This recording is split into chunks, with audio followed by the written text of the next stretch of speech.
ये है तुम्हारा मुल्क, यहां तुम्हारे आबाओ अजदाद की कब्रें हैं। उस वक्त मौलाना आजाद की ये सदाएं सुन करके लोगों ने अपने सरों की गठरियां उतार करके रख दी थी। आज उसी दिल्ली में मौजूद देश की संसद में एक बिल आया है जो हमसे उसी जामा मस्जिद की सीढ़ियों के सबूत मांगेगा, जो उन्हीं सीढ़ियों के पास अपनी कब्र में सोए हुए मौलाना आजाद को फिर से कब्र से सदा देनी पड़ेगी कि ये जो कब्र है वो मेरी कब्र है, ये किसी सरकार की जागीर नहीं है। सभापति महोदय, मैं जहां खड़ा हूं इसी संसद भवन के सामने सड़क के उस पार अपनी कब्र में सोए हुए भारत के पूर्व राष्ट्रपति फखरुद्दीन अली अहमद की कब्र है। शायद अब उस कब्र से भी सदाएं आए कि ये कब्र मेरी कब्र है, ये सरकार की जागीर नहीं है। सभापति महोदय, मैं वक्फ कानूनों में किए जा रहे संविधान विरोधी बदलावों के खिलाफ बोलने के लिए खड़ा हुआ हूं। संविधान का आर्टिकल 14 हो, 29 हो, 30 हो, चीख चीख कर कहता है कि देश में सब बराबर के हकदार हैं। आर्टिकल 26 कहता है कि सबको अपने अपने मजहबी कामों के लिए मंदिर, मस्जिद, गिरजाघर, गुरुद्वारों का निर्माण करने का हक है और उसका रखरखाव का भी हक है। लेकिन डॉक्टर बाबा साहब अंबेडकर के संविधान को हर दिन कुचलने वाली यह सरकार देश के मुसलमानों से नफरत में इतनी अंधी हो गई है कि खुलेआम देश की संसद में देश सरकार के माइनॉरिटी मिनिस्टर साहब और होम मिनिस्टर साहब झूठ बोलते हैं और देश को गुमराह करते हैं। झूठ शब्द असत्य बोलते हैं। सरकार ने इस बिल का नाम उम्मीद रखा है। मंत्री जी कल से इसे देश के मुसलमानों के लिए नई उम्मीद बता रहे हैं। नहीं मंत्री जी, न तो यह बिल मुसलमानों के लिए नई उम्मीद है और न ही उम्मीद की नई किरण। सभापति महोदय, भाजपा ने पूरे देश में वक्फ के नाम पर कई सारे झूठ फैलाए हैं। आइए आज उनकी सच्चाई पर बात करते हैं। वक्फ ट्रिब्यूनल को ऐसे बताया जाता है जैसे वक्फ ट्रिब्यूनल कोई मजहबी खाप पंचायत हो। सभापति महोदय, जबकि सच्चाई यह है कि वक्फ ट्रिब्यूनल भी तो सरकारी न्यायिक विभाग है जिसमें सरकार द्वारा नियुक्त जज होते हैं, जिसमें प्रशासनिक अधिकारी होते हैं, कहीं ऊपर से थोड़ी आ गए। सभापति महोदय, देश के गृह मंत्री जी ने इसी सदन में कहा कि वक्फ ट्रिब्यूनल के फैसले के खिलाफ कोई कोर्ट नहीं जा सकता, जबकि सच यह है कि वक्फ एक्ट 1995 की धारा 83(9) के तहत हाई कोर्ट वक्फ ट्रिब्यूनल के फैसले की न सिर्फ समीक्षा कर सकता है बल्कि उसे बदल भी सकता है। सच तो यह है कि वक्फ बोर्ड खुद अपनी जमीनों के लिए कई सारी कोर्ट में मुकदमे लड़ रहा है। सभापति महोदय, दिल्ली की जिन 123 संपत्तियों को लेकर कल माइनॉरिटी मिनिस्टर, होम मिनिस्टर साहब और अभी आदरणीय नेता सदन बात कर रहे थे, आइए उनकी सच्चाइयों पे भी बात करते हैं। 1911 में जब अंग्रेजी हुकूमत ने कोलकाता के बजाय दिल्ली को राजधानी बनाने का फैसला किया तो रायसीना हिल्स के चारों तरफ जो मुसलमानों की ढेर सारी जमीनें थी उनको एक्वायर किया गया और लुटियन को इसकी तामीर की जिम्मेदारी सौंपी गई। सेंट्रल विस्टा की तरह लुटियन जोन का मेगा प्लान तैयार हुआ, लेकिन उस वक्त के मुसलमानों ने उस वक्त की अंग्रेजी हुकूमत से अपनी इबादत गाहों को बचाने के लिए लड़ाई लड़ी।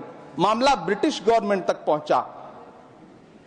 तब यह तय हुआ कि वो जो धार्मिक स्थल हैं उन्हें जस का तस रहने दिया जाएगा।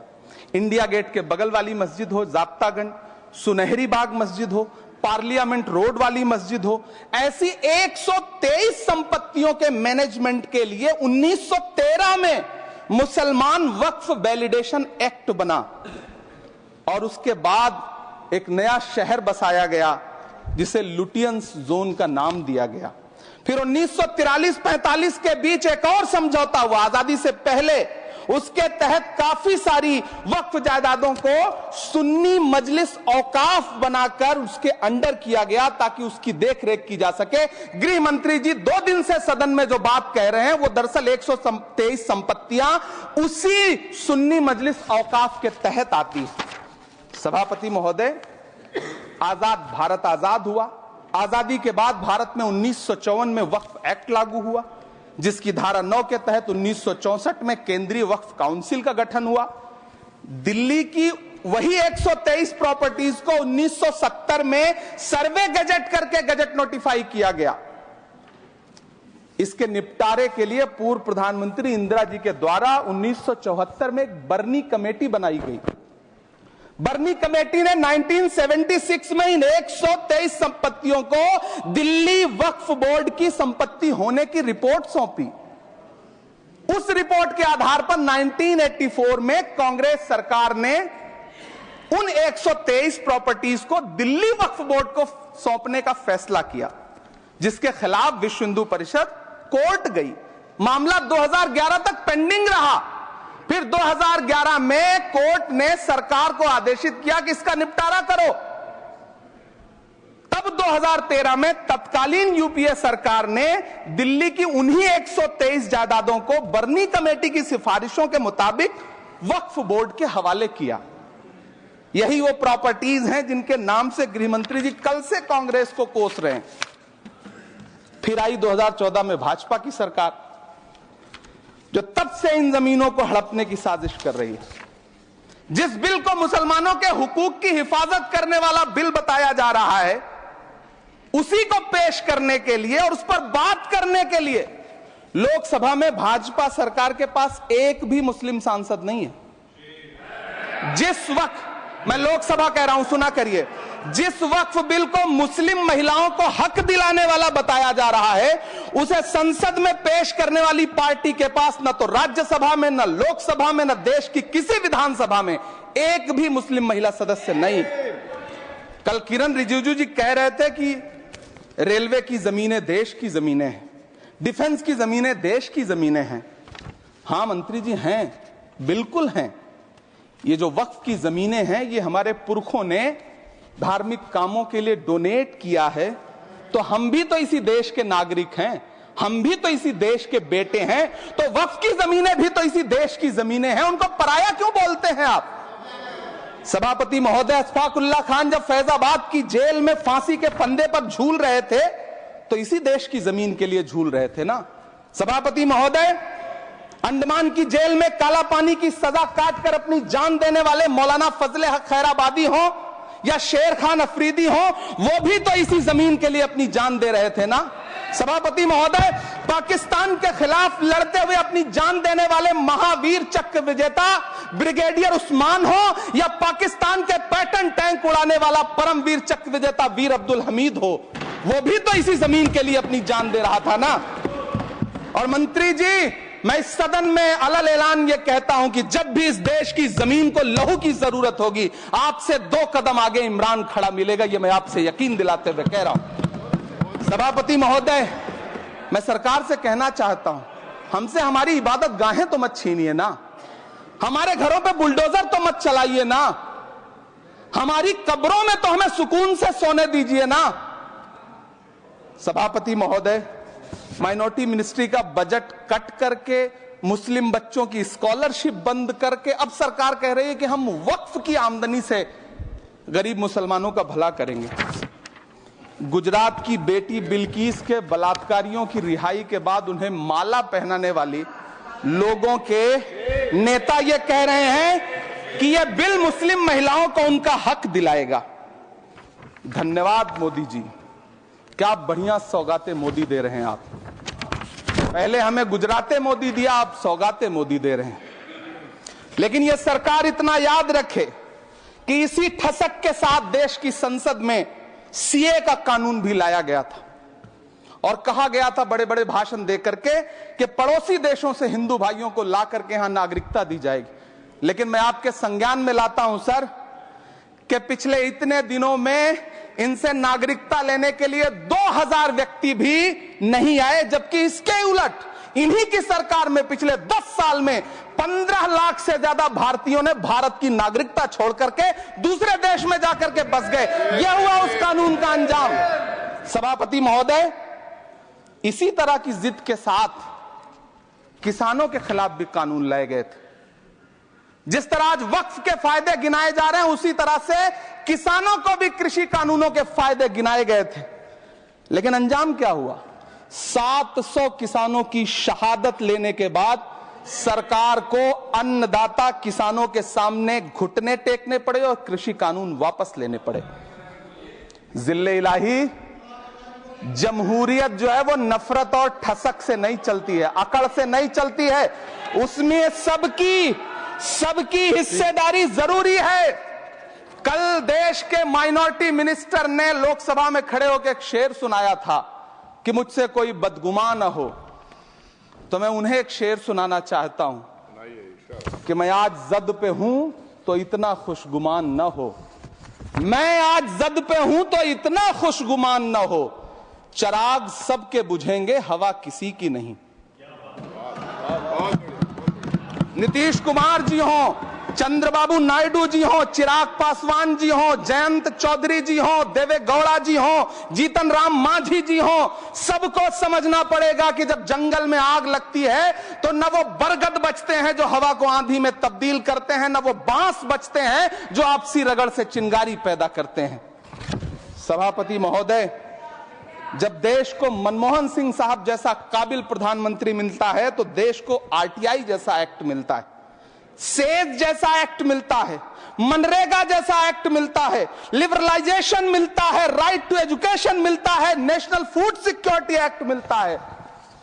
लेकिन जब देश को सौगातें मोदी मिलती है तो क्या मिलता है? सीए मिलता है, फॉर्म्स लॉ मिलता है, आर्टिकल 370 मिलता है, इलेक्टोरल बॉन्ड जैसा एक्ट मिलता है और वक्फ अमेंडमेंट एक्ट जैसे बिल देश को मिलते हैं।